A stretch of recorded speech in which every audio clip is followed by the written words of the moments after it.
Que el Dios Todopoderoso, el Dios Altísimo de los cielos, le bendiga, queridos hermanos y amigos, y a quienes nos escuchan cada domingo a través de este canal. Sonny Daniels, su hermano aquí presente, le saluda, le da la cordial bienvenida y saludándolo de parte de la Iglesia Evangélica La Vid Verdadera desde Panamá. A todos aquellos hermanos desde norte a Suramérica, Centroamérica, hasta donde llegue la señal de este video, y los que también los escuchan, porque muchas veces los hermanos no pueden ver los videos, pero sí los pueden escuchar a través de otras redes sociales o Facebook, etc. Así, hermanos, bienvenidos sean. Esperemos que estemos todos completitos en nuestros hogares, listos, preparados para estar atentos a lo que dice la palabra de Dios. Y ya hoy culminamos con el estudio del libro de Apocalipsis, que entonces consideramos que ya deben estar bien preparados, deben estar bien conocidos de este libro y estar compartiendo lo que dice la profecía de este libro importantísimo, que por cierto es el último en el canon bíblico, que está el libro de Apocalipsis, conocido como el libro de las revelaciones. Hemos conocido desde su principio cómo nuestro Señor Jesucristo dio las pautas y cómo está dividido el libro en 3 partes y su cronología, para la cual no puede existir confusión en el verdadero cristiano, pues el verdadero cristiano debe conocer este libro a la perfección, de atrás para adelante y de adelante para atrás. Y cuando citamos la palabra de Dios, pues aquí no te damos mensajes de motivación, no te damos mensajes de que mañana va a mejorar las cosas, no. Aquí te hablamos con la palabra de Dios en la mano y la citamos. Y no hacemos doctrina de solo versículos, sino que está basado en todo el canon bíblico, en todo lo que dice la palabra de Dios. Allí se fundamenta la verdad, la palabra de nuestro Señor y la revelación de Jesucristo en este libro de Apocalipsis. Así que, hermanos, es importante que sepamos y conozcamos los tiempos que estamos viviendo. Es imperdonable que un cristiano no sepa en qué tiempo está viviendo, como lo dice el libro de Romanos capítulo 13, verso 11. Es conocido el tiempo en que vivimos. Tenemos que conocer el tiempo. Léalo, búsquelo. Romanos 13, 11. Porque en cualquier momento, en cualquier instante, se dará el rapto de la iglesia y la gente está desapercibida. El mundo entero, incluso la iglesia, está viviendo esa etapa de la iglesia de la Odisea, que como que no le importa nada y andan en el ecumenismo ahorita mismo, donde muchas iglesias evangélicas, cristianas, católicas, musulmanas, islámicas, hinduismo, y todo eso se ha unido. Los metodistas, los luteranos, los carismáticos, todos están recurriendo a lo que llaman ellos la comunidad global de fe, una religión que se está creando. Pues esa será la religión del anticristo. Mucho cuidado, porque estamos viviendo donde la iglesia que está prevaleciendo ahorita mismo es la iglesia apóstata. La iglesia que ha apostatado, la iglesia que está basándose en las cosas del mundo y en seguir las corrientes de estos dirigentes que están tras la sombra, como son las sectas satánicas que hemos mencionado muchas veces acá. Es importante, vital, que estemos claros en lo que dice la palabra de Dios. Estamos en los tiempos finales de la iglesia acá en la tierra. Es vital, entonces, hermano, que tú conozcas a la perfección este libro y lo estés compartiendo, pues ella contiene las profecías de los tiempos finales. Así que, hermano, listo, busque tu libro, la Biblia, tu libro de apuntes, y vamos a comenzar este estudio para cerrar el libro de Apocalipsis. Sí, hoy estamos en la parte 41ª. Hemos dividido todo el estudio de los 22 capítulos del libro de Apocalipsis en 41 estudios, los cuales te aconsejo que revises y repases, pues ahí está contenido todo el seguimiento de lo que es la cronología de los eventos futuros que están por venir. Pues ya pasamos el capítulo 1, lo que dice el Apocalipsis, y el capítulo 2 y 3, que está a punto de culminar y comenzar el capítulo 4 de Apocalipsis en vivo y en directo en la humanidad, cuando las tinieblas llenen la tierra y la iglesia previamente sea levantada en el rapto, en el arrebatamiento de la iglesia. Pon mucha atención y vamos al estudio de hoy, que se trata de algo muy importante, que es la venida de Cristo. La venida de Cristo está cerca. Comencemos. Continuamos hoy, estimado amigo, estimado oyente, nuestro estudio en el extraordinario y único libro de Apocalipsis, el libro de las profecías reveladas por voluntad de Dios al apóstol y al evangelista Juan, cuando éste se encontraba en el exilio en la isla de Patmos. Lo recuerdan allá en su predicación del evangelio alrededor de los años 95 después de Cristo. 40 días después de su resurrección, Jesús y sus apóstoles estaban reunidos ¿a dónde? En el monte de los Olivos. Había llegado el momento en que Jesús debía dejar la tierra y ya había terminado la obra que se le había encomendado y tenía que regresar con nuestro Padre Celestial. Hasta ese momento estamos esperando entonces lo que es la segunda venida. Entonces, luego de dar instrucciones a sus apóstoles, Jesús ascendió al cielo. Mientras los apóstoles miraban hacia el cielo, dos ángeles se pararon junto a ellos y le dijeron: varones galileos, ¿por qué estáis mirando al cielo? Este mismo Jesús que ha sido llevado de entre vosotros al cielo, así vendrá como le habéis visto ir al cielo. Así lo registra el libro de los Hechos, capítulo 1, verso 11. Desde ese día hasta el presente, los seguidores de Jesucristo esperan entonces, y esperamos con ansiedad entonces la segunda venida de Jesús, quien prometió a sus discípulos que Él regresaría otra vez. Está en la Biblia. Puedes buscarlo allí en Juan capítulo 14 del 1 al 4. No se turbe vuestro corazón, creéis en Dios, creed también en mí. En la casa de mi Padre muchas moradas hay. Si así no fuera, yo os lo hubiera dicho. Voy pues a preparar lugar para vosotros. Y si me fuere y os prepararé el lugar, vendré otra vez y os tomaré a mí mismo, para que donde yo estoy, vosotros también estéis.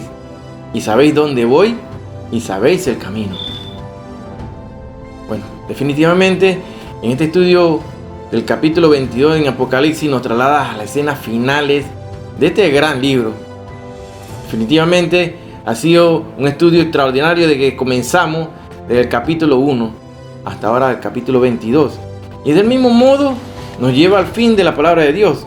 Dios no nos dejará una palabra final, ¿o no? Ahí no nos deja. Dios nos deja unas palabras ahí. Al final de este capítulo, palabras muy importantes. Ahí están escritas, hermano. Con estas Dios habrá dicho al hombre todo lo que quería decirle. Algunas cosas fueron selladas, así como están sellados los 7 truenos. ¿Lo recuerdan? Los 7 truenos, cuyas palabras fueron selladas. Se le dice a Juan que no las escriba. Bueno, de esta manera hay cosas que estamos claros. Entonces todos los juicios que vienen a la tierra.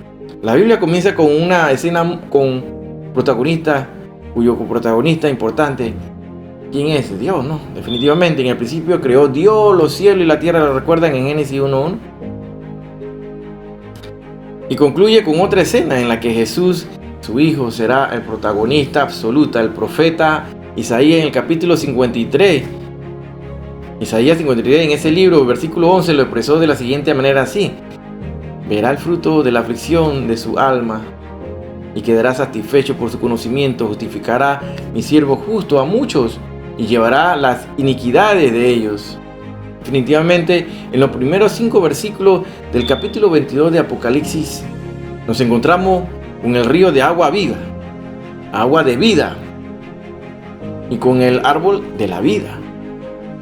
Entonces, podemos leer como dice ahí el capítulo 22, ¿verdad? Leamos así como dice: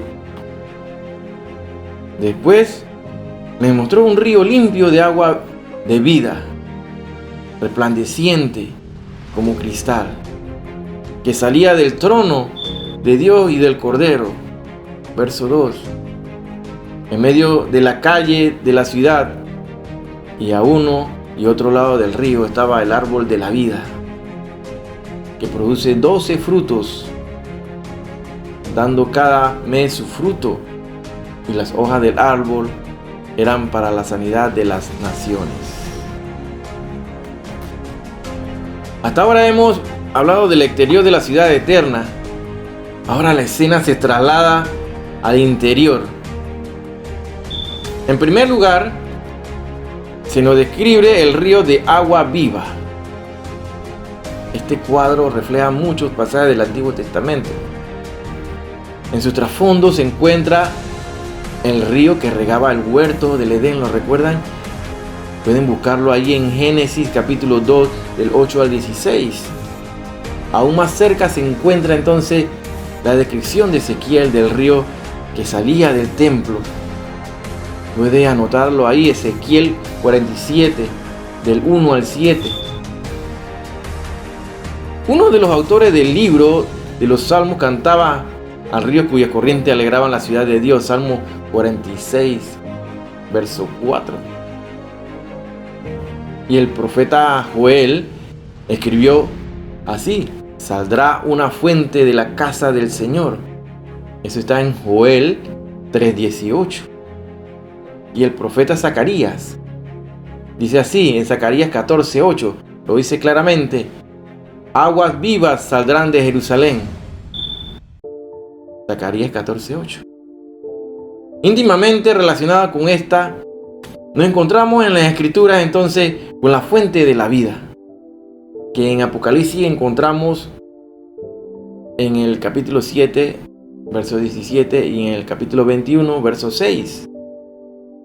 Anteriormente, el profeta Jeremías se quejaba de que el pueblo de Dios hubiera dejado a Dios, que es la fuente de las aguas vivas.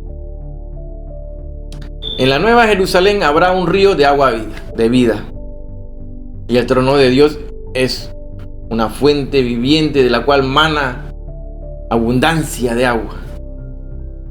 El árbol de la vida es un árbol frutal que produce 12 clases de frutos diferentes, uno cada mes. El árbol de la vida es un símbolo de la vida eterna, así como de una bendición continua. El árbol, con sus 12 frutos, uno por mes, es símbolo de la provisión, de la abundancia y de la variedad que habrá en esa ciudad celestial. Por eso encontramos la palabra terapéutico, que se deriva de la palabra griega que así es traducida como para la sanidad. Las hojas del árbol de algún modo enriquecen la vida celestial para que ésta sea plena y celestial. En la ciudad que el apóstol Juan vio, la indescriptible, brillante y luminosa Nueva Jerusalén, habrá un río cristalino, limpio de agua de vida, y el trono de Dios será la fuente viva que la suplirá en abundancia. El árbol de la vida que aquí se menciona es un árbol frutal. Esto nos lleva al libro de Génesis capítulo 1, versículos 29 y 30, que dicen así: y dijo Dios, he aquí que os he dado toda planta que da semilla, que está sobre toda la tierra, y todo árbol que hay fruto y que da semilla os serán para comer. Y a toda bestia de la tierra, y a todas las aves de los cielos, y a todo lo que se arrastran sobre la tierra, en que hay vida, toda planta verde le será para comer. Y fue así.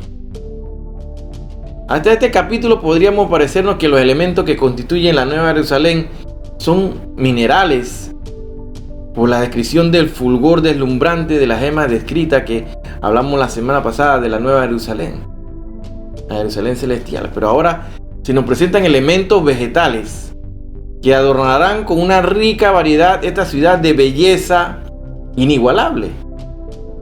El río del primer jardín de Edén, que se bifurcaba en 4 brazos, nunca fue nombrado como agua de vida. En Edén también está situado entre muchos árboles el árbol de la vida. Y así se menciona nuevamente, un árbol frutal que ofrecerá 12 variedades de fruta, lo que indica que en la eternidad también nos alimentaremos, aunque aquí parece soberano el texto que será una variedad de dieta vegetariana, como lo fue en el principio. Algunos teólogos estudiosos de la Biblia espiritualizan este pasaje comparándolo entonces y relacionándolo con los frutos del Espíritu Santo. Personalmente, podemos decir, preferimos mantener el punto de vista de la interpretación literal. Ahora, el apóstol Juan nos comenta que las hojas de los árboles tienen un valor medicinal. ¿Por qué ese nuevo universo perfecto habrá necesidad de medicinas? Esa es una de las cosas que se pregunta. Entonces los creyentes, los que formamos la iglesia de Jesucristo, seremos transformados como Él es definitivamente. Es decir, que nuestros cuerpos serán semejantes al Señor Jesucristo, incorruptibles, inmortales. Muchos se ponen a pensar y no le llegan a la conclusión y no lo llegan a resolver, pero estudiosos de la Biblia hacen referencia a que los que habitarán la Nueva Jerusalén tendrán un cuerpo diferente de aquellos que habitarán la eternidad en la tierra. Es por eso que los cuerpos de los que habitan en la tierra pueden necesitar entonces renovación de tiempo en tiempo. Esa podría ser la razón por la cual las naciones de la tierra se acercarán a la Nueva Jerusalén, no solo para adorar, sino también para ser renovados físicamente y espiritualmente. Leemos así en el verso 3: y no habrá más maldición, y el trono de Dios y del Cordero estará en ella, y sus siervos le servirán. Verso 4: y verán su rostro, y su nombre estará en sus frentes. Verso 5: no habrá allí más noche, y no tienen necesidad de luz de lámpara, ni de luz de sol, porque Dios el Señor los iluminará, y reinarán por los siglos de los siglos. La primera creación fue arruinada por la maldición del pecado. Y esta vieja tierra en la cual vivimos soporta la cicatriz de la maldición del pecado, definitivamente. Pero esta nueva creación no conocerá el pecado. Potencialmente estaba presente en el jardín del Edén, en el árbol del conocimiento del bien y del mal. Ahora la misma presencia de Dios y del Cordero nos garantiza la ausencia de todo pecado. El trono de Dios y del Cordero, que es la figura del Señor Jesucristo, estarán situados como el centro de la Nueva Jerusalén. Notemos aquí que se menciona a Dios Padre y a Jesucristo, pero observamos la ausencia notable de cualquier referencia al Espíritu Santo, y esto necesita entonces una aclaración. Recordemos que en el relato de la primera creación, en el principio el Espíritu Santo vino para renovar esta tierra desordenada y vacía. Génesis 1, versículo 2 dice: el Espíritu de Dios se movía sobre la faz de las aguas. El Espíritu Santo es el instrumento de regeneración en el corazón y en la vida de los pecadores, pero también en el de los creyentes. En la nueva creación, cielo nuevo y tierra nueva, ya no habrá necesidad de su obra y ministerio. Leamos así entonces, y luego leemos: y sus siervos les servirán. El cielo no será un lugar de desocupación, sino que habrá una incesante actividad. Hay mucha actividad. Allí no habrá necesidad de descansar para dar al cuerpo una oportunidad para recuperarse. La palabra que se utilizó para describir el servicio es una palabra muy especial, en la cual se afirma que es usada por los judíos para demostrar que como pueblo especial ellos podían rendirle servicio a Yahweh, o sea, a Jehová, a Dios. Eso lo vemos en el capítulo 9, versículo 1, en la epístola de los Hebreos, donde dice: ahora bien, aún en el primer pacto tenían ordenanzas de culto y un santuario terrenal.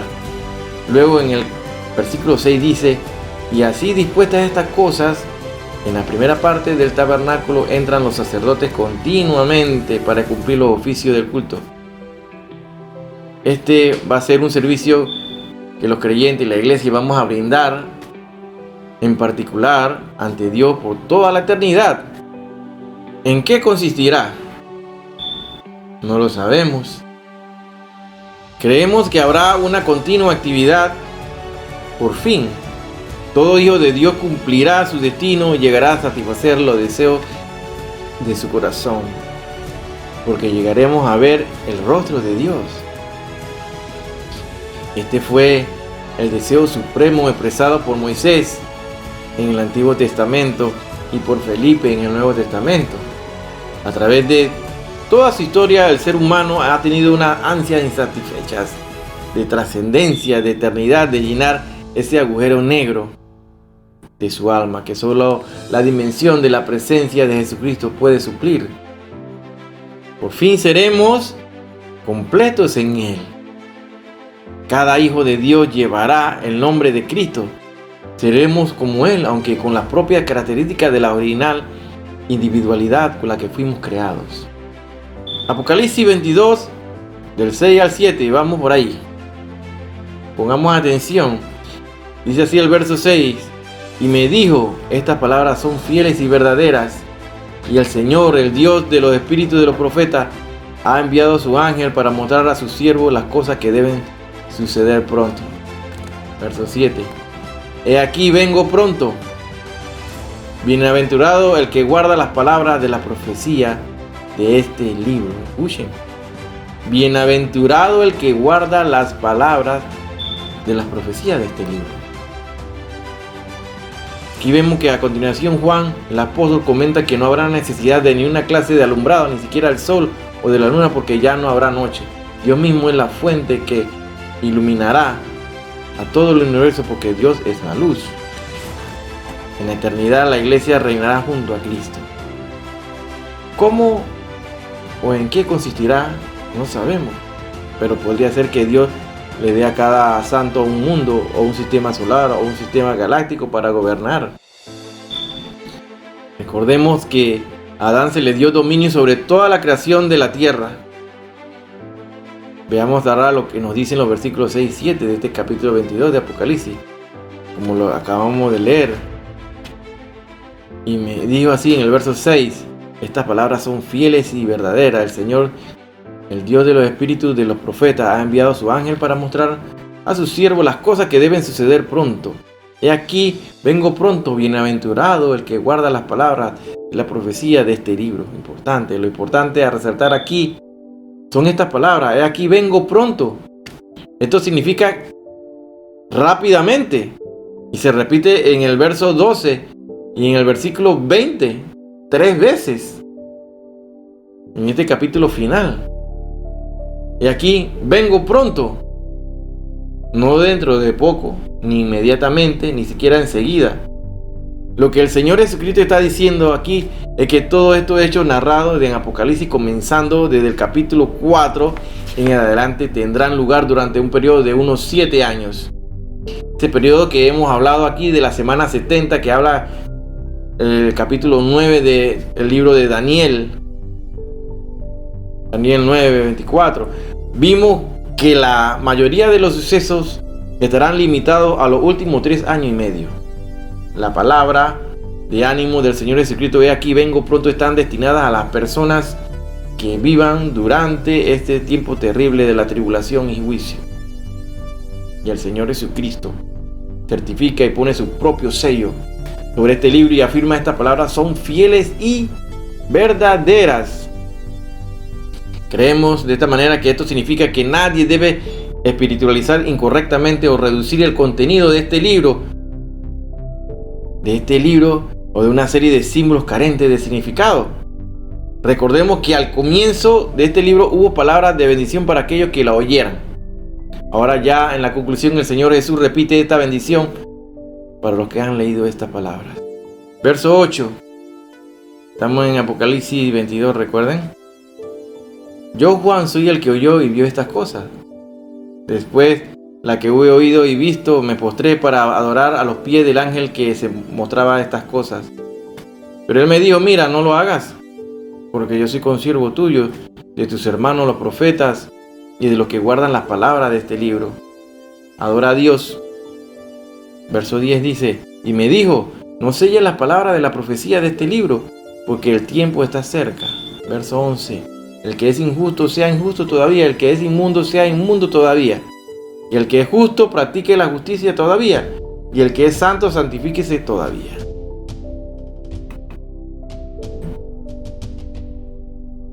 Continuamos con los servicios, con los versículos aquí.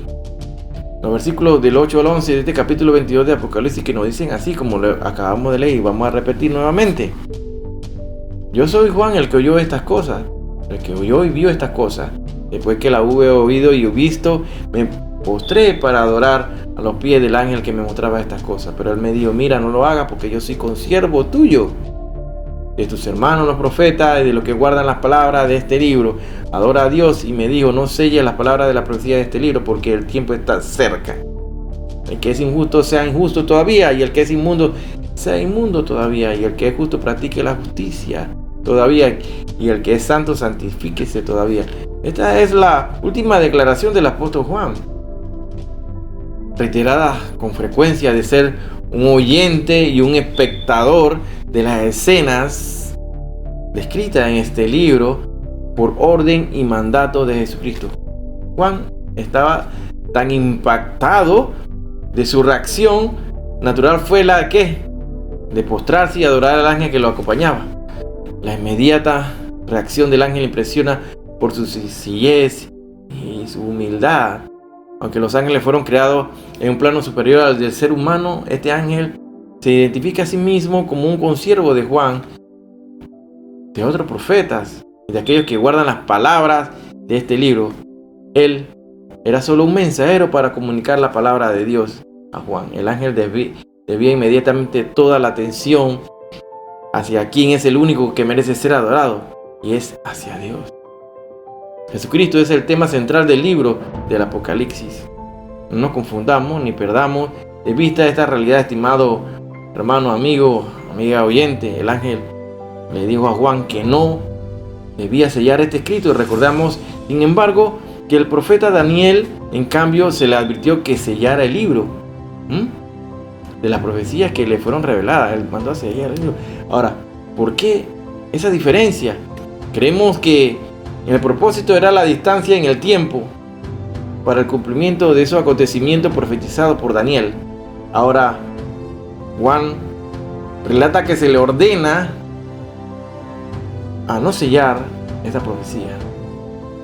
Recordemos que en el tiempo del apóstol Juan, el proceso del cumplimiento de la profecía ya había comenzado.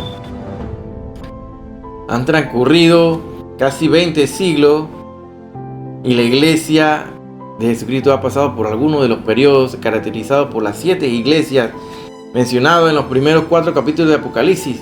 Sabemos que estamos en esa etapa que habla la iglesia de la Odisea. Aunque sabemos que la iglesia que viene a buscar a Cristo, ¿quién es como la describe la iglesia de Filadelfia. Nosotros los creyentes y seguidores de Cristo, la iglesia de Jesucristo en la tierra, nos encontramos todavía en ese periodo que describe los capítulos 2 y 3 de Apocalipsis. Solo Dios tiene la respuesta para todas estas cosas. A continuación, el apóstol Juan dice y escribe: el que es inmundo sea inmundo todavía. Amigo, amiga, parece que al no arrepentirse, el no volver a Dios endurece la condición del rebelde, del que peca, conduciendo al pecador a la obcecada ceguera, y al final le llevará a la condenación eterna. Gente que están viendo la verdad pero no quieren verla, no desean verla, no quieren. Así es el pensamiento que muchas personas se están dirigiendo alegremente, con total indiferencia, hacia ese destino fatal que es realmente terrible, que es el infierno. Verso 12, así lo dice la Biblia. Apocalipsis 22:12, he aquí yo vengo pronto, y mi galardón conmigo, para recompensar a cada uno según sea su obra. Yo soy el Alfa y el Omega, el principio y el fin, el primero y el último. Bienaventurados los que lavan sus ropas para tener derecho al árbol de la vida, para entrar por las puertas de la ciudad. Verso 15. Mas los perros estarán fuera, y los hechiceros, los fornicarios, los homicidas, los idólatras y todo aquel que ama y hace mentira. Verso 16. Yo, Jesús, he enviado a mi ángel para daros testimonio de estas cosas en la iglesia. Yo soy la raíz y el linaje de David, la estrella resplandeciente de la mañana. Ahí está claramente, hermano. El ángel presenta una palabra muy personal de parte del Señor Jesucristo, o bien es Él el Señor quien interrumpe y comunica personalmente a Juan su promesa de su regreso. Ningún creyente puede dudar o negar que esta es una promesa importante y personal del Señor Jesucristo. Él personalmente recompensará a cada creyente individualmente, a aquellos miembros de la iglesia que serán arrebatados, quitados del mundo, también a los de Israel y a los gentiles, cuando Él regrese para establecer su reino en el milenio, en ese gobierno milenial que se abra sobre la tierra. No sorprende que el apóstol Pablo escribiera a los filipenses en el capítulo 3 de su epístola, versículos 10 al 14, y escribió así: a fin de conocerle y el poder de su resurrección y la participación de su padecimiento, llegando a ser semejante a él en su muerte, y en alguna manera llegase a la resurrección de entre los muertos. No que la haya alcanzado ya, ni que ya sea perfecto, sino que prosigo por ver si logro asir aquello por lo cual fui también asido por Cristo Jesús. Hermanos, yo mismo no pretendo haberlo ya alcanzado, pero una cosa hago, olvidando ciertamente lo que queda atrás, extendiéndome a lo que está adelante. Prosigo a la meta, al premio del supremo llamamiento de Dios en Cristo Jesús. Y a continuación, nuevamente el Señor Jesucristo declara su deidad. Yo soy el Alfa y la Omega, el principio y el fin, el primero y el último. Así lo afirma al comienzo del libro de Apocalipsis, y así también lo concluye. Solo los creyentes pecadores arrepentidos, que han sido perdonados y lavados por la sangre de Cristo, tendrán derecho a acercarse a la eternidad, confiado a tener libre acceso a la presencia de Dios, así a la Nueva Jerusalén, a la ciudad santa y al árbol de la vida. Esto es excluyente e inaccesible para todo aquel que ha muerto en su delito y pecado sin llegar a arrepentirse, sin buscar a Dios, pero también todo aquel que no ha mostrado fruto de su arrepentimiento, aquel que solo de labios, pero no de corazón, dicen creer y tener fe en que Jesucristo, Hijo de Dios, Salvador y Señor nuestro. El Señor Jesucristo afirma y ratifica que ha enviado su ángel con este mensaje personal. Al mencionar yo, Jesús, Él toma aquí el nombre que recibió cuando asumió su humanidad, Yeshua. Los creyentes, los hijos de Dios, pasaremos la eternidad centrados en Él, en su persona. Él es llamado la raíz y el linaje de David. Esto une a Jesucristo con el Antiguo Testamento. La estrella resplandeciente de la mañana, esto es Jesucristo para la iglesia, la estrella resplandeciente de la mañana que aparece en el momento más oscuro de la noche, la que indica que el sol saldrá dentro de breve, pronto. El Antiguo Testamento concluye con las palabras del profeta Malaquías diciendo que el sol de justicia se levantaría con sanidad en sus alas. Esa era la esperanza del Antiguo Testamento, pero para nosotros, los creyentes, la iglesia de los redimidos y salvos, Él es la estrella resplandeciente. Él es la estrella resplandeciente de la mañana que vendrá en el momento más tenebroso y oscuro. Los siguientes versículos 17 al 19 presentan la invitación y la advertencia. Como vamos a ver, los ángeles prometieron que Jesús regresaría. Está en la Biblia, en Hechos 1, capítulo 1, versos 10 al 11. Estando ellos con los ojos puestos al cielo, entre tanto que Él se iba, he aquí se pusieron junto a ellos dos varones con vestiduras blancas, las cuales también le dijeron: varones Galileos, ¿por qué estáis mirando al cielo? Este mismo Jesús que ha había tomado de vosotros al cielo, así vendrá como le habéis visto ir al cielo. ¿Cómo regresará Yeshua? Está en la Biblia en Lucas 21:27. Así lo dice claramente. Entonces verán al Hijo del Hombre que vendrá en una nube con poder y con gloria. Y gran gloria. ¿Cuánto le verán cuando Él regrese? Está en la Biblia. Apocalipsis 1:7. He aquí que viene con las nubes y todo ojo lo verá. Y los que le traspasaron y todos los linajes de la tierra harán lamentación por Él. Puede preguntar entonces, ¿qué veremos? ¿Y qué oiremos cuando Él venga? Está en la Biblia, 1 Tesalonicenses, del capítulo 4, del 16 al 17. Porque el Señor mismo, con voz de mando, con voz de arcángel y con trompeta de Dios, descenderá del cielo, y los muertos en Cristo resucitarán primero. Luego nosotros, los que vivimos, los que hayamos quedado, seremos arrebatados juntamente con ellos en la nube para recibir al Señor en el aire, y así estaremos siempre con el Señor. Ahora, ¿cuán visible será su venida? Está en la Biblia también. Mateo 24:27. Búscalo. Porque como el relámpago que sale del oriente y se muestra hasta el occidente, así será también la venida del Hijo del Hombre. Y aquí está este versículo que es importante y lo hemos mencionado en varias ocasiones. Pues ahorita mismo estamos en este momento que la iglesia está pidiendo esto. Y el Espíritu y la esposa dicen, ven. Y el que oye diga, ven. El que tiene sed, venga. Y el que quiera, tome del agua de la vida gratuitamente. Gratuitamente. Las cosas de Dios no se venden, no se hacen mercadería de las cosas de Dios. Tome del agua de la vida gratuitamente. Yo testifico a todo aquel que oye las palabras de la profecía de este libro. Si alguno añadiere a estas cosas, Dios traerá sobre él las plagas que están escritas en este libro. Y si alguno quitare de las palabras del libro de esta profecía, Dios quitará su parte del libro de la vida y de la santa ciudad y de las cosas que están escritas en este libro. Aquí se da entonces la invitación y la advertencia.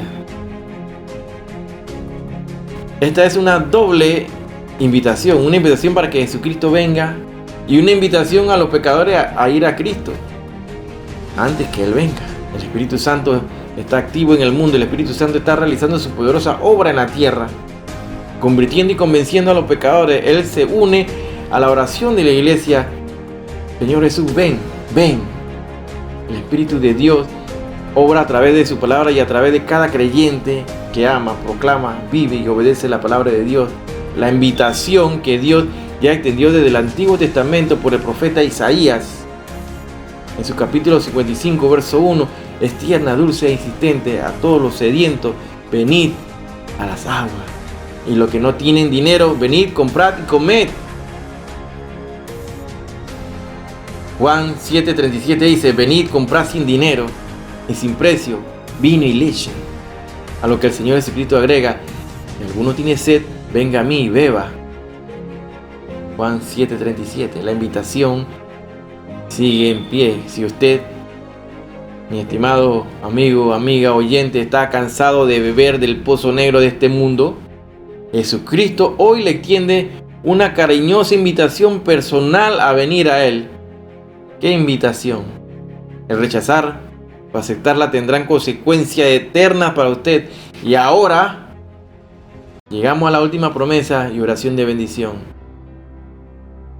Jesús nos dejó grandes promesas de las cuales los discípulos se aferraron e igual a nosotros.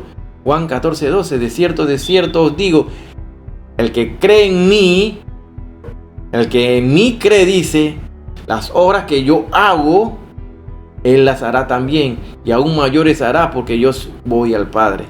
Nuevamente aquí el Señor dirige palabras de consuelo a sus discípulos para compensar esa tristeza que el anuncio de su partida le había ocasionado. En este caso les dice: la ausencia física del Señor no supondría al final de sus obras milagrosas. Por el contrario, ellos mismos serían investidos del poder suficiente para llevar a cabo incluso obras mayores que las que Cristo había realizado en su ministerio terrenal. En estos momentos, ellos todavía no tenían una idea precisa de cuál iba a ser el ministerio del que tendrían que ocuparse después de la partida del Señor Jesucristo. Esto lo encontraremos en las últimas palabras del Señor antes de su ascensión. En Mateo 28, del 19 al 20, dice así: id y haced discípulos a todas las naciones, bautizándoles en el nombre del Padre, del Hijo, del Espíritu Santo, enseñándoles que guarden todas las cosas que os he mandado, y aquí yo estoy con vosotros todos los días hasta el fin del mundo. Sin lugar a duda, una obra de esta magnitud asustaría a cualquiera persona. ¿Qué podrían hacer ellos tan débiles, tan desvalidos como se encontraban para despertar al mundo incrédulo a fin de que creyesen en su salvación? ¿Habría de venirle por medio de un crucificado acaso la salvación? A toda luz se parecía una misión imposible, pero aquí el Señor les asegura por adelantado que Él iba a estar con ellos, supliéndole para todas sus necesidades. Y de hecho, cuando todos los apóstoles hubieron muerto, ya era una realidad que el Evangelio se había extendido por todos los rincones del mundo, lo que prueba que Cristo siguió obrando desde el cielo a través de sus discípulos. La obra de Cristo debía continuar cuando Él ya no estuviera físicamente entre sus discípulos. Su muerte en la cruz a mano de sus enemigos no podría paralizarla, por el contrario, le llevaría de regreso al Padre, en donde sería revestido de toda su gloria eterna. Juan 17:5. Y los discípulos no iban a estar solo en su trabajo, sino que el Señor glorificado seguiría manifestándoles su ayuda sin límite desde su puesto de máxima autoridad y de gloria en el cielo. Es importante subrayar este hecho. Cristo no se desentendería de sus discípulos, ni tampoco del mundo impío perdido de su pecado, por el cual iba a desplegar todos sus ilimitados recursos para que llegaran a conocerle. Ahora tenemos la palabra exacta que el Señor empleó. Empezó con una fórmula bien conocida en este evangelio: de cierto os digo. Como ya sabemos, era así como el Señor introducía afirmaciones de mucha importancia. Y como vamos a ver a continuación, aquí también es así. Anotemos ahí punto número 1. El que cree en mí. Comencemos por notar a quién va dirigida esta extraordinaria promesa: el que cree en mí. No era exclusiva de los apóstoles, sino de todos los creyentes de cualquier época. Notamos que pues la importancia de la fe que nos une al Señor, transmitiéndonos su vida y su poder. No deja de asombrarnos que Dios haya elegido a cualquier alma humilde que se entrega a Él para ser el vehículo por el cual la gloria y el poder de Cristo va a ser manifestado en este mundo. Un alto privilegio sin duda, pero también una enorme responsabilidad. Debemos atesorar esta verdad en lo más profundo de nuestros corazones, porque realmente no vivimos buenos tiempos para el cristianismo, y todos corremos el peligro de volvernos fríos e incrédulos en cuanto al poder de Dios y su respuesta a nuestras oraciones. Podemos anotar ahí punto número 2. La relación entre el Padre y el Hijo son un modelo para los creyentes. Cuando unos momentos ante el Señor dijo: las palabras que yo os hablo, no las hablo por mi propia cuenta, sino que el Padre que mora en mí, Él hace las obras. Juan 14:10. No debemos entender que Cristo se comportaba como una máquina que hacía exactamente todo lo que le decían. Él era consciente y de manera totalmente voluntaria usaba sus propios labios para hablar las palabras que el Padre les ponía en sus labios, y del mismo modo empleaba sus manos para realizar sus obras.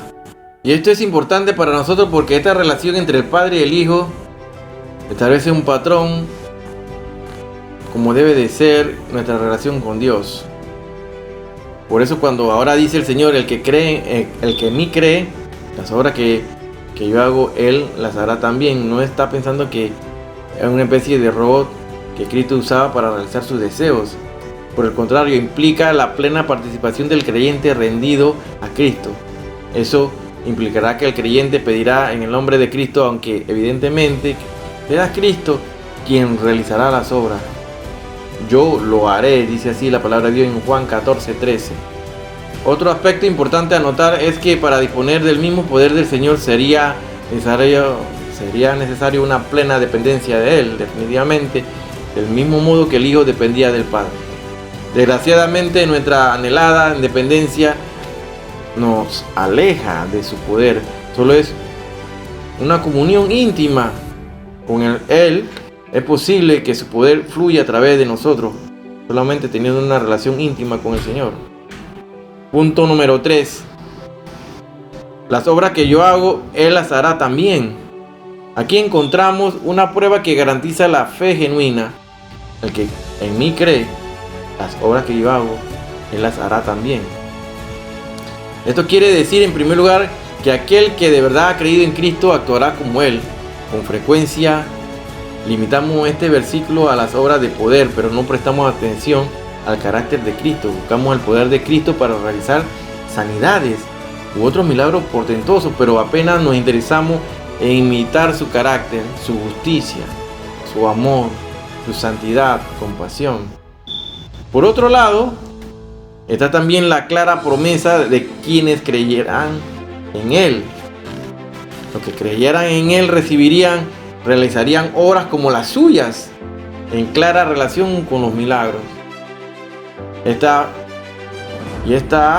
fuera de toda duda que la iglesia primitiva se realizaron milagros similares a los de Cristo, tal como vemos a lo largo de la historia de los hechos de los apóstoles. Se nos dice en el ministerio de los apóstoles fue acompañado por este tipo de evidencia.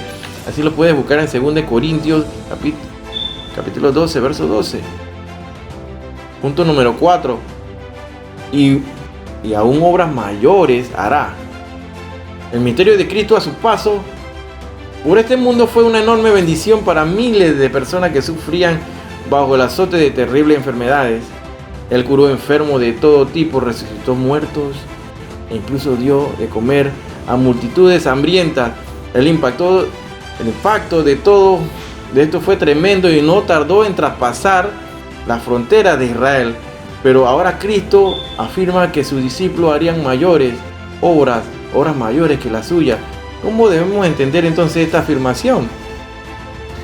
Es difícil pensar que estas palabras deben ser aplicadas principalmente a los milagros que los apóstoles hicieron después de la ascensión del Señor. En este sentido, es difícil ver cómo ellos pudieron superar las obras de su Maestro. Por esta razón debemos pensar en obras mayores de otro tipo. Recordemos las palabras del Señor cuando en Capernaum le presentan a un paralítico, que es más fácil decir al paralítico: tus pecados te son perdonados, o decirle: levántate, toma tu lecho y anda. ¿Recuerdan Marcos 2:9? Evidentemente los escribas, a los que le hizo esta pregunta, no dudaban que el Señor tuviera el poder para sanar al paralítico, pero otra cosa muy diferente era perdonar sus pecados. Esto estaba muy por encima de las posibilidades de cualquier hombre. A raíz de todo esto podemos decir que en la vida del hombre son más importantes las cuestiones espirituales que las físicas. Del mismo modo que la eternidad siempre es más grande que el tiempo, aunque mucha frecuencia a nosotros no nos lo parece así. El verso 20 dice así: el que da testimonio de estas cosas dice: ciertamente vengo en breve. Amén. Si ven, Señor Jesús, la gracia de nuestro Señor Jesucristo sea con todos vosotros. Amén. El Antiguo Testamento termina con una frase de amenaza y de maldición, pero el Nuevo Testamento concluye con una bendición de gracia para todos los creyentes, los hijos de Dios. Bendita gracia que Jesucristo extiende libre y gratuitamente a todos los seres humanos sin tener en cuenta nuestra condición, ni siquiera aquello que pudiéramos considerar como méritos o logros propios. Si algo pidieres en mi nombre, yo lo haré, dice la palabra de Dios. Juan 14:14. Si algo lo pidieres en mi nombre, yo lo haré, dice la palabra. Y si nos fijamos bien, rápidamente nos damos cuenta de que este versículo no es una repetición del anterior. Antes se nos dijo que el Padre haría todo aquello que los creyentes pidieran en el nombre de Cristo, pero ahora se nos dice que Cristo mismo lo hará. Con esto, una vez más, en este Evangelio el Hijo vuelve a colocarse al mismo nivel que el Padre y manifiesta la unidad de voluntades existente entre ambos. En todo caso, ambas verdades sirven para recalcar la absoluta certeza de la promesa divina. Nadie debería dudar de la eficacia de la oración. Nadie.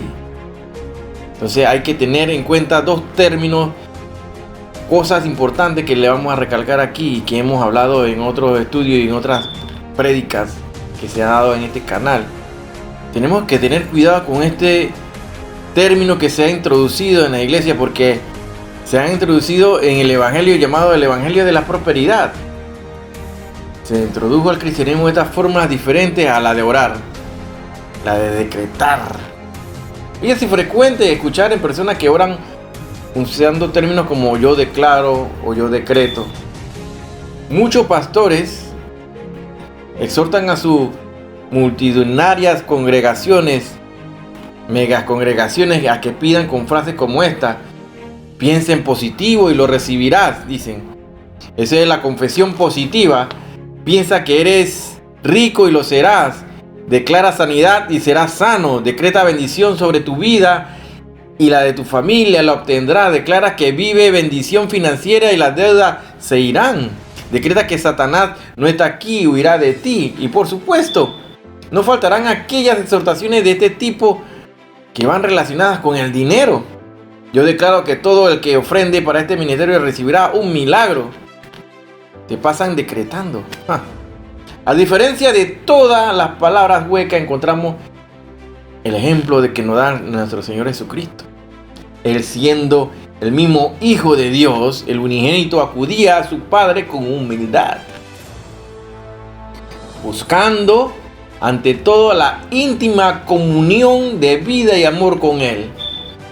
Cuando consideramos su ejemplo, nunca vamos a escuchar ni hemos escuchado exhortaciones donde Él diga que va a declarar o decretar, sino va a pedir con humildad. Porque no olvidemos, es solo cuando nos dirigimos a Dios con humildad y sencillez es cuando logramos entender su voluntad. En cambio, cuando decretamos ciertas cosas, en realidad nos estamos colocando al mismo nivel que Dios. No olvidemos que un decreto, según el diccionario, es una declaración u orden que una persona con autoridad da a alguien que tiene menos autoridad y por supuesto debe ser obedecida. En resumen, un decreto es un mandamiento dado por alguien con autoridad. Por supuesto, Dios tiene toda la autoridad para decretar lo que considere necesario. Pero, pregúntate, ¿quiénes somos nosotros para estar decretando cosas todo el día? ¿Quiénes somos? Si realmente creemos que podemos decretar cosas que van a ser hechas, entonces ¿para qué necesitamos de Dios? ¿Qué necesidad tenemos entonces de acercarnos a Dios en oración? Debemos darnos cuenta de que estas formas de actuar apartan al hombre de Dios. Fijémonos bien en el error. Ellos hablan de las situaciones en lugar de hablarle a Dios, le hablan a las situaciones. Se dirigen a las situaciones por las que atraviesan, a sus preocupaciones, a sus enfermedades. También le dan órdenes directas a los demonios y a los espíritus malignos. Y si usted observa bien, los pastores que practican estas cosas han abandonado la oración al Padre y lo han sustituido por estas fórmulas de su propia invención. Pero ¿realmente hay algún poder en nuestras propias palabras? Lo que sí, en esta forma de pensar afirman que sí lo hay. Y recurren a un versículo de Proverbios para probarlo, dicen ellos. La muerte y la vida están en poder de la lengua. Se agarran ahí ese pedacito de la Biblia que dice en Proverbios 18:21. siguiendo una interpretación que nada tiene que ver con el contexto,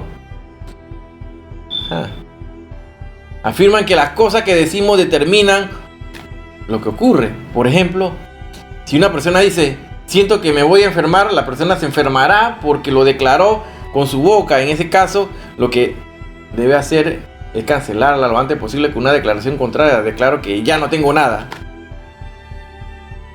Hay otros piensan que lo que atas aquí, atas en el cielo, y lo que desata aquí, se desata en los cielos. Pero sacan los versículos de contexto. Entonces comienzan a hacer falsas doctrinas. Recordemos lo que dice la Biblia y nos advierte acerca de esta forma de hablar tan presuntuosa. Para eso nos tenemos que ir al libro de Santiago. Vamos a Santiago y busca ahí en el capítulo 4 y nos vamos del verso 13 al 16. Dice así: vamos ahora, lo que decís, hoy y mañana iremos a tal ciudad y estaremos allá un año y traficaremos y ganaremos, cuando no sabéis lo que será mañana. ¿Por qué? ¿Qué es vuestra vida? Ciertamente es neblina que se aparece por un poco de tiempo y luego se desvanece. En lugar de lo cual debería decir, si el Señor quiere, si el Señor quiere, viviremos y haremos esto o aquello. Pero ahora os jactáis en vuestras soberbias. Toda jactancia semejante es mala. Esta forma de actuar no solo confiere a las palabras humanas un poder que realmente no tienen, sino que en muchas ocasiones, lejos de ser oraciones elevadas a Dios, parece que la persona está hablando directamente a los problemas, a las situaciones, a las enfermedades. Entonces, ¿para qué está Dios? Por otro lado, esta terminología puede ser interpretada también como una lucha o una guerra contra Dios. Como que quisieran exigirle u obligarle a que haga lo que ellos decretan. ¿Cómo así? Un conocido pastor que promueve este tipo de oración afirma que nuestras palabras tienen poder creativo y cuando declaramos algo, ya sea bueno o malo, damos vida a lo que estamos diciendo. Por esta razón, exhortan a las personas para que cada día al levantarse declaren victoria, salud, favor, abundancia. Anima a los creyentes a colocarse delante del espejo y decir: buenos días, guapa, guapo. Buenos días, bendito, próspero, exitoso, fuerte, talentoso, creativo, confiado, seguro, disciplinado, enfocado y muy favorecido, hijo del Dios Altísimo. Haciendo esto, las cosas ocurrirán, según ellos dicen. Por supuesto, si usted es alguien que estudia y escudriña la Sagrada Escritura habitualmente, se preguntará de dónde sacan tales ideas estos pretenciosos pastores. No importa cuántas personas las crean, sencillamente no son bíblicas. No son bíblicas y por lo tanto no son verdad. Cualquiera persona que las siga, tarde o temprano, se van a sentir defraudados y confundidos. Claro, los decretos solo lo dicta Dios. El de los decretos es Dios, nunca el hombre. Él es el que tiene el poder y la autoridad para dar órdenes. Quienes piensan y enseñan que los hombres tienen también ese poder, se equivocan e intentan usurpar un lugar que solo le corresponde al Dios Altísimo. Cuando escuchamos a ciertos predicadores decir: yo declaro ciertos cielos abiertos, yo declaro que la bendición vendrá en abundancia, en realidad está hablando como si se creyera un Dios, el mismo, el que hace los decretos. El que dice así se cree un Dios entonces. Y en este sentido no debemos olvidar la tentación de Satanás a Eva en el huerto del Edén. En Génesis 3:5 dice: seréis como Dios, la gran mentira. Pero ya sabemos que eso fue la primera y la gran mentira, y que tratan de introducir en los tiempos actuales esa falsa doctrina a la iglesia. Así que, hermano, esperemos que hasta aquí el estudio de este libro de Apocalipsis haya sido de gran bendición para el conocimiento y el crecimiento espiritual. Es necesario que todo cristiano conozca este libro, de principio a fin. Compártelo. No pierdas tiempo. Es claro que vivimos en tiempos peligrosos. Y como dice en Mateo 20:16, muchos son llamados y pocos los escogidos. Como dice Lucas 12:32, esa manada será levantada muy pronto en el rapto de la iglesia. Y esto está siendo negado por miles de pastores actualmente, que han sido atrapados por todas estas falsas doctrinas y entrando en una apostasía fuerte que está apoderada de totalmente de toda la iglesia de la humanidad.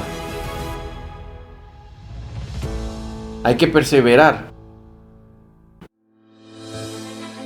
porque como dice Apocalipsis 3:11, hay que correr rápido, hermano, para que nadie tome tu corona. Nadie te arrebate tu corona, tu galardón, tu premio. Pues seremos galardonados cuando lleguemos al encuentro con Jesús en los cielos, en las nubes, y allá recibiremos entonces los galardones. Pero esta bienaventuranza, el diablo, Satanás, quiere arrebatársela a la iglesia de lo que es el rapto, y muchos serán sorprendidos como ladrón en la noche. Muchos serán sorprendidos. Un remanente será levantado, manada pequeña. Así que Shalom Alejem. Nos vemos la próxima semana, si Dios así lo quiere y lo permite, y si Cristo no ha venido.